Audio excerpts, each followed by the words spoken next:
Awesome. Welcome, Corrine. How are you today? I'm fine, thanks. How are you? Fantastic. Can you please tell us a little bit about yourself? Sure. My name is Corrine Boudreau.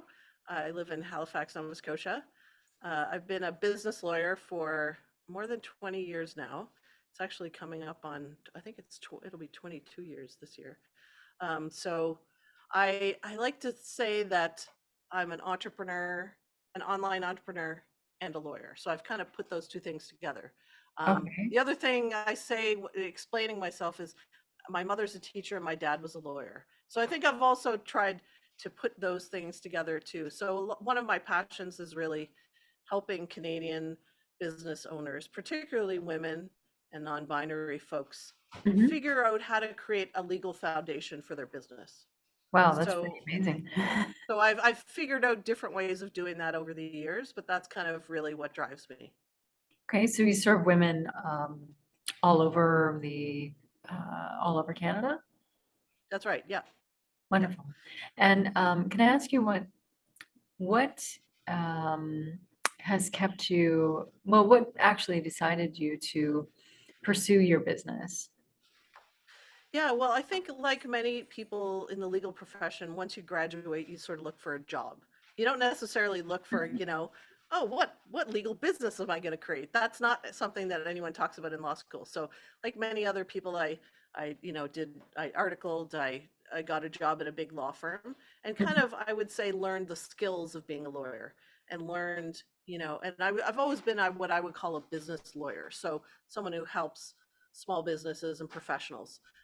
So I had a pretty traditional legal career for the first 10, 11 years.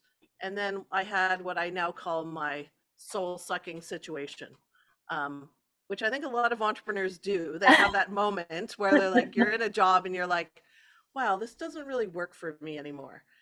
So then you start to think, well, how can I do this differently? So at that time, I decided to leave the law firm job where I was and start my own thing. So, and then I figured out, and again, it's been an evolution. I started my own practice. Then I got into teaching. So I created a course curriculum for entrepreneurs. And Wow. then I turned that really into an online business. So it's been a progression of things. Again, all towards trying to figure out better ways to get to serve, the audience that I really like to work with. Wonderful. And how did you fund your business? How did I fund it? Mhm. I think I'd be in the category of bootstrapper.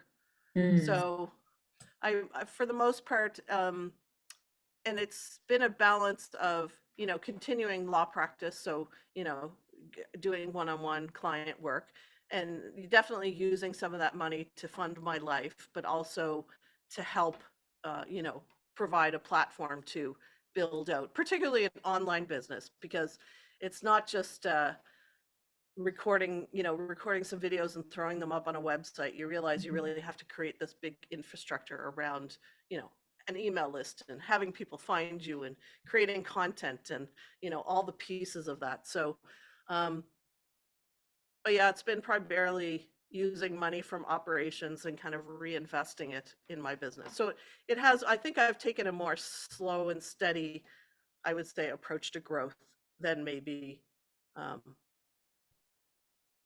borrowing a bunch of money or looking for mhm, investment. mhm. And that can be quite hard balancing all of that. So, what's kept you feeling driven and motivated during the harder parts of that? I think one of the things that's always appealed to me about being an entrepreneur is that you can be innovative.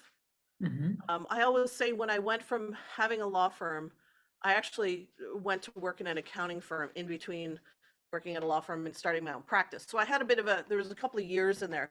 So I actually walked across, it's not like I walked across the street and people followed me. mhm, So I actually started with a blank slate. So one of the things I think that continues to fuel me as as I go from year to year and month to month is you get to be innovative. So when I started a practice, I said I started with no clients and a blank sheet of paper. It was more like a Google Doc actually, because I decided to be a digital law firm, and this was back in 2013. So it was a bit stranger then than it is now. Um, but I think, yeah, being able to be creative and innovative and someone told me once, your clients will tell you where you need to go. And Mm. so I think I've kind of always taken that to heart, is to really listen to what they need, listen to what they can't find out there, and then try to figure out, how you can help create solutions. So whenever someone says to me, "Oh, do you have, or can you do this?" and I haven't done it yet, I think, "Oh, hang on a second. This is my new project now." Is driving innovation and again helping people to meet those unmet needs that they can't quite figure out themselves or find someone else to help them with. So Good. So that gets what's me fired up. yeah, that's great. Can you give us a piece of advice that you could offer others who would like to follow in your path? Hmm. Um, there's so many things that pop to mind.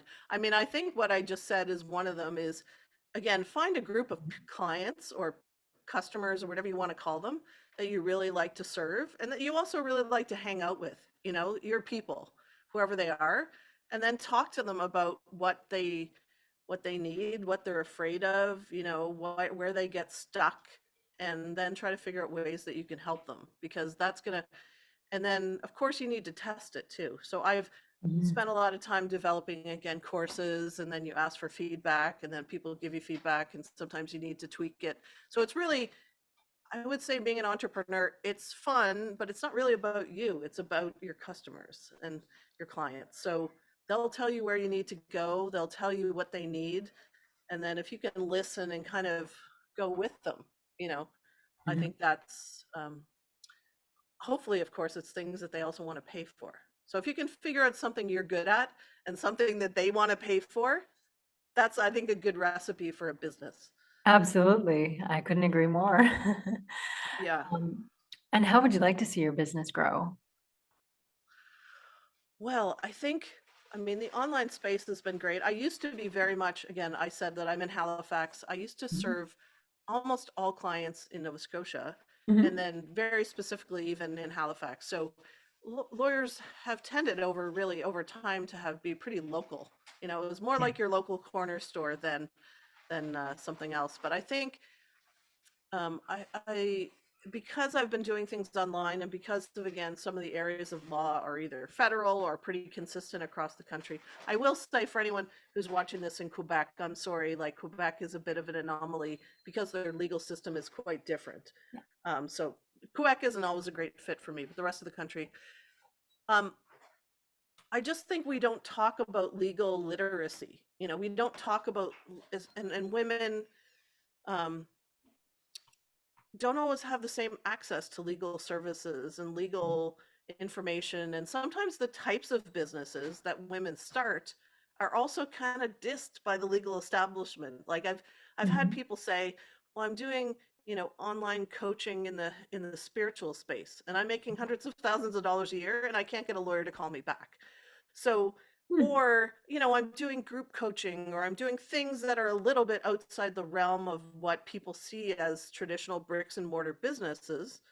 And there's not always things that, I don't know, the legal profession doesn't always think about them in the same way. So Okay. I think, like I said, legal literacy for everyone, but I think it's just the way that I deliver it seems to appeal to women and Mhm. non-binary folks. So explaining things in a different way, making it very practical, again, not some highfalutin, so I think there's lots of room for me. Really, my passion is helping women business owners see that legal knowledge is going to be one of those tools that you need in your toolkit to help you grow and scale and protect yourself. That's another thing that women really resonate with, is I Mhm. want to grow, but I also want to protect myself and my family. And um, so having some legal knowledge, I think, helps to empower women to make some big moves, but also know at the same time that they're feeling safe and protected and solid in what they're doing. So I think the way that I see my business growing is continuing to find organizations across the country and people and other people who are out there, um, doing like entrepreneurship training and business training, that I can be a resource for them to say, okay, this is what a training I'm giving.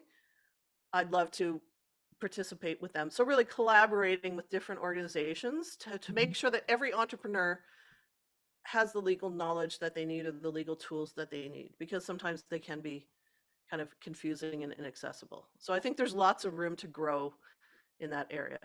Yeah, I think so too. I think it's very much needed. Mhm. Mm. Um, and what made you sign up with the Canadian Women's Chamber of Commerce? Was it that collaborative effort?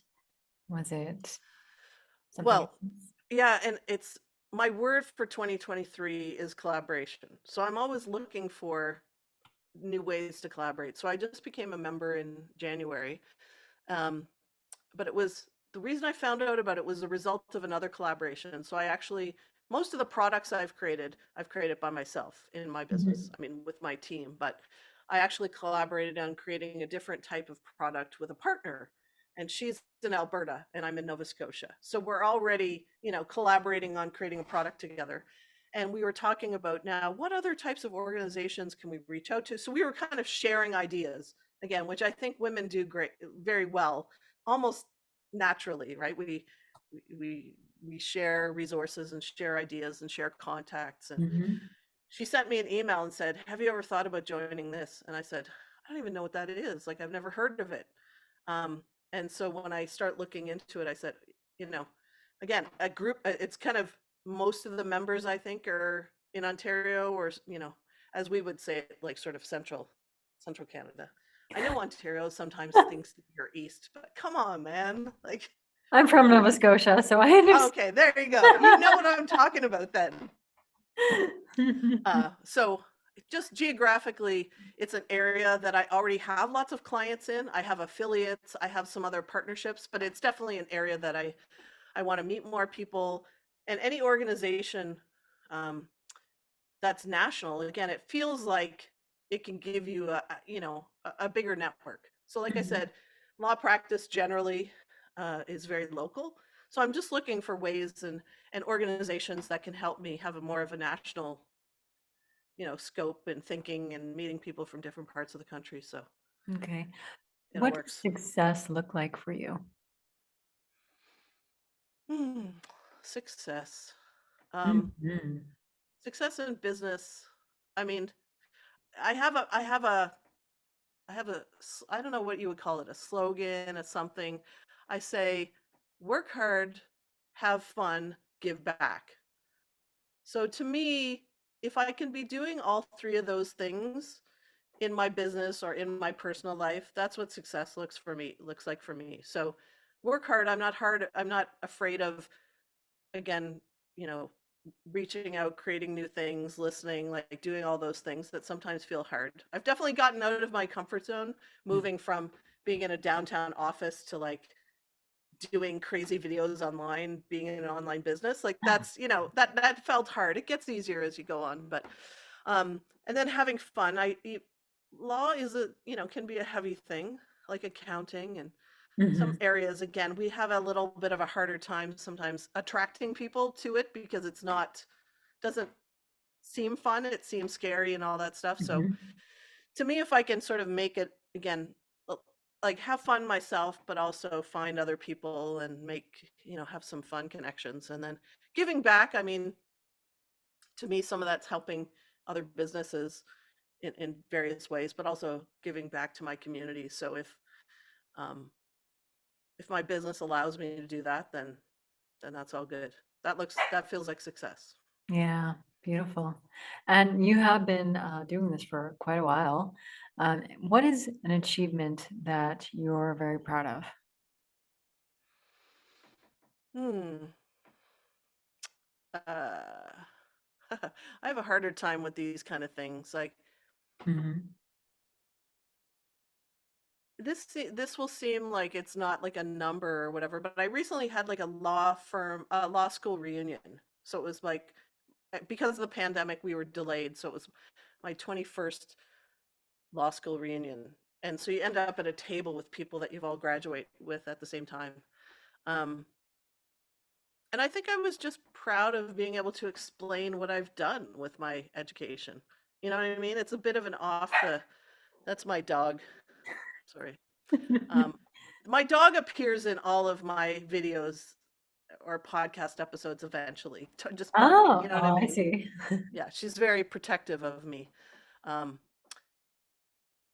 like I said, being able to explain that I've taken my legal knowledge and kind of created something innovative, like that makes me feel proud. And it just kind of hit me, I guess, when you're sitting at a table of people that you all graduated at the same time. So creating something that's innovative, um, while still my daughter has just been, as we're recording this, been home from reading week from university. Again, Mm, I'm in Halifax. She's gone away to Ontario. She's at Queen's. Um, one of the choices that I made along the way was just being able to, be there for your kids. And law is a very demanding profession.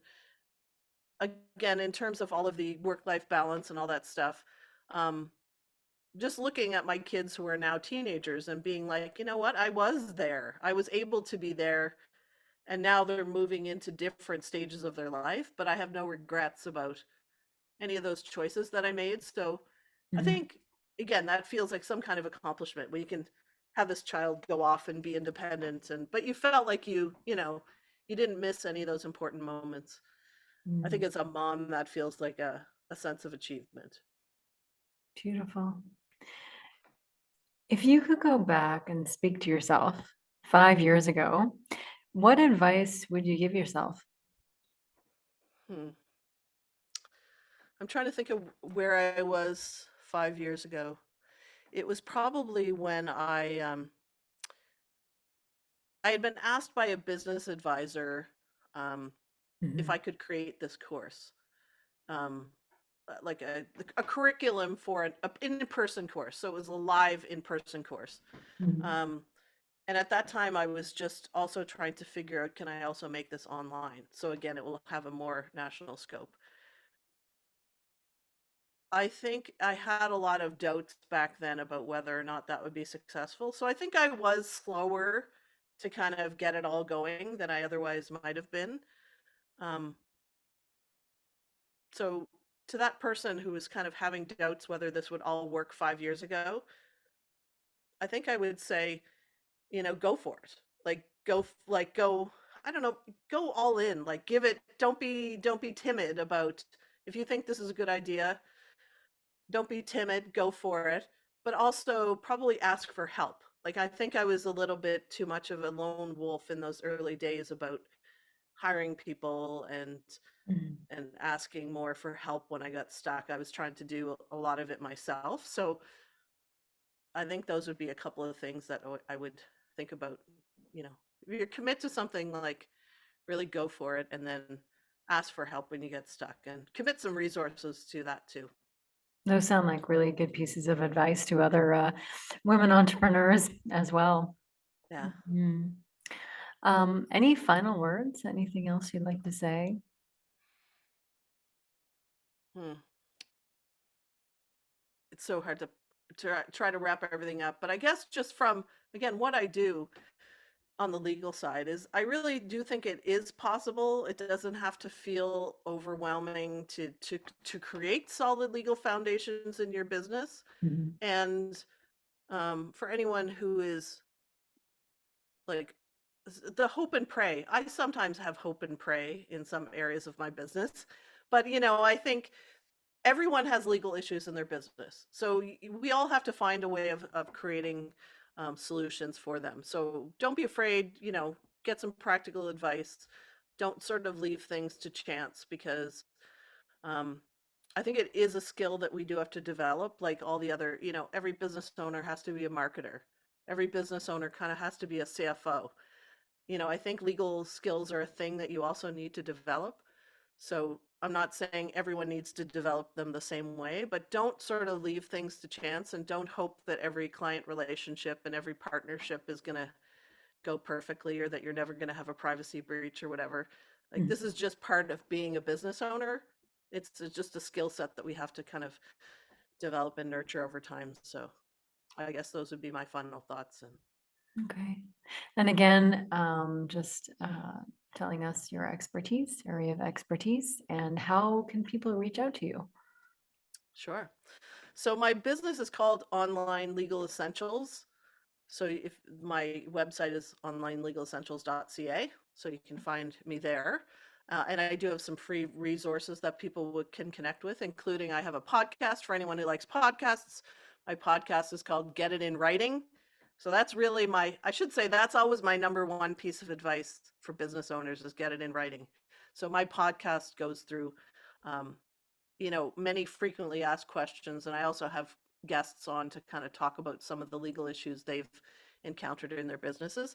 And then my favorite social media platforms are Instagram. So I'm Legal Guide Corinne on Instagram. And also, I've been over there having some fun on TikTok. So I'm also Legal Guide Corinne on TikTok. Lawyers on TikTok.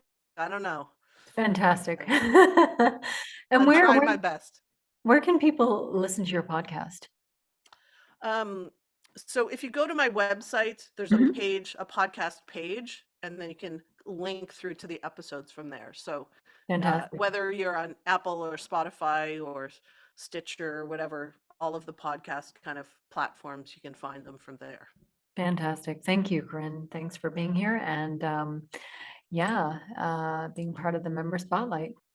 Great. Well, thanks for this opportunity.